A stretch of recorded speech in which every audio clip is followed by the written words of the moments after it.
Yes, I am most certainly caught up in the unidentified flying object issue. But this issue is something that I knew nothing about, at least not consciously, when I was a child. These things only affected my conscious life at a much later stage.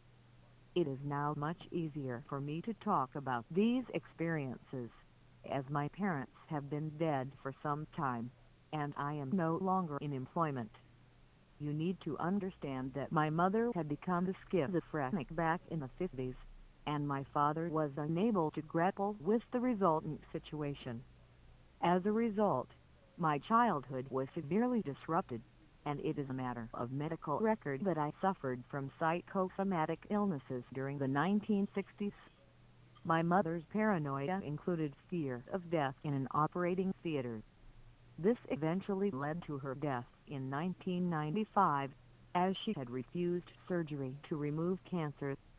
Indeed, my mother's death certificate states that the cause of death was schizophrenia, with no information to suggest that her problems had been triggered by an outside influence. I had naturally assumed that this unfortunate business was just one of those things.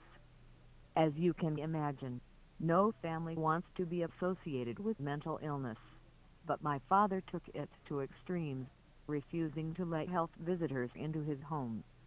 As I was being isolated from other children and not receiving the stimulus necessary for development, I was emotionally ill-prepared for contact with other kids at school.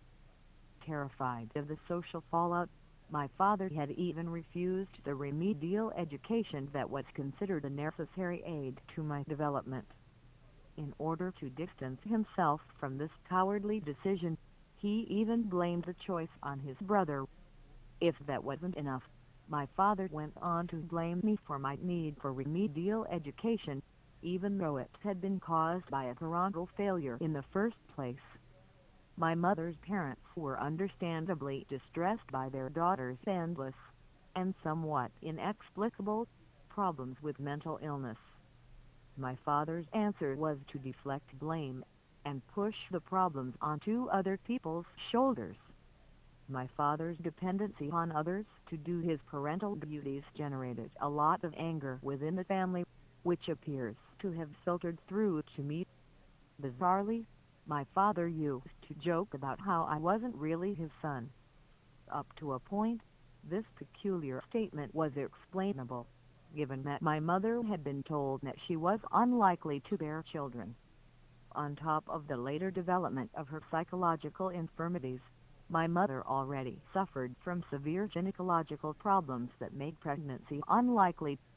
But my dad seemed inexplicably upset, as though he believed, deep down, that I wasn't actually his son. It was all very confusing and distressing.